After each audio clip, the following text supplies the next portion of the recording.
ప్రభునందు ప్రియులైన మీకందరికీ యేసుక్రీస్తు ప్రభువారి నామంలో శుభవందనాలు తెలియజేస్తూ ఉన్నాం. ఎడారిలో సెలయేర్లు అనే దిన ధ్యానము కొరకై స్వాగతం. డిసెంబరు 11. యెహోవా సేవకులారా, యెహోవా మందిరములో రాత్రి నిలుచుండు వారులారా, భూమి ఆకాశములను సృజించిన యెహోవా సియోనులో నుండి నిన్ను ఆశీర్వదించునుగాక. కీర్తన గ్రంథం 134వ అధ్యాయం. ఆరాధించడానికి ఇంతకంటే మంచి టైము దొరకలేదా అని మీరు అనవచ్చు. రాత్రి వేళలో దేవుని మందిరంలో నిలబడుతున్నారట. ఆవేదనల చీకటిలో ప్రభువుని స్తుతించడం. అవును, అందులోనే దీవెన ఉంది. ఇదే విశ్వాసానికి సరైన పరీక్ష.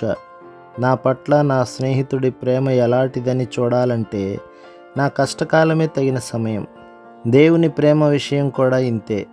వాతావరణం నిర్మలంగా ఉన్నవేళ, చెట్లన్నీ చిగిర్చి పండ్లతో నిండి ఉన్నవేళ, గాలంతా ఆనందగానాలతో నిండి ఉన్నవేళ దేవుణ్ణి పూజించడం తేలికే. చెట్లు వాడిపోయి పాటలు ఆగిపోయినప్పుడు కూడా నా హృదయం అలానే దేవుని స్తుతించగలదా? రాత్రి వేళల్లో నేను దేవుని మందిరంలో నిలబడగలనా? ఆయన కల్పించిన రాత్రిలో ఆయనపై ప్రేమను నిలుపుకోగలనా? గెత్సెమనే తోటలో గంటసేపు నిలిచి ఆయన కోసం కనిపెట్టగలనా? కల్వరి దారిలో ఆయన సిలువ మోయడానికి సహాయపడగలనా?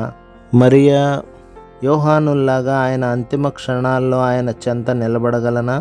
క్రీస్తు శరీరం గురించి నికోదేములాగా శ్రద్ధ వహించగలనా? అప్పుడే నా ఆరాధన సంపూర్ణం, నా దీవెన ఫలభరితం.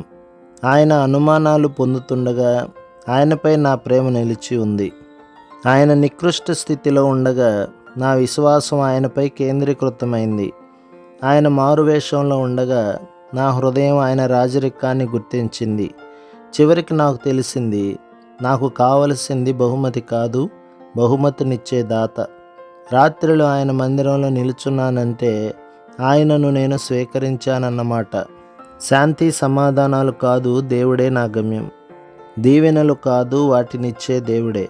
నడిపించే బాధ్యత ఆయనదే, నాది కాదు. ఏమి ఎదురైనా, ఏ దారైనా దేవునిలో గమ్యాన్ని వెతికింది విశ్వాసం. గమ్యం చేరుస్తాడని నిరీక్షించింది ప్రేమ. నా విన్నపాలను అంగీకరించి నడిపించాడు ఆయనే కడదాకా. చీకటి దారైనా, భారమైనా, దూరమైనా, చెల్లించవలసిన ధర ఎంతైనా గమ్యాన్ని నేను ఎలా చేరగలనో నేర్పాడు. ఆ దారి ఇరుకైనా తిన్నని దారి. ఆయన అడిగిన దానిని కాదనలేను, ఆయన చెంతకి చేరక ఉండలేను. అనుదినం నా ప్రభువుకి ఘనత, ఆ ఘనతలోనే నా జీవన ఫలం. ప్రభు మిమ్మును, మీ కుటుంబమును, మీ సంఘమును దీవించి ఆశీర్వదించునుగాక. ఆమేన్.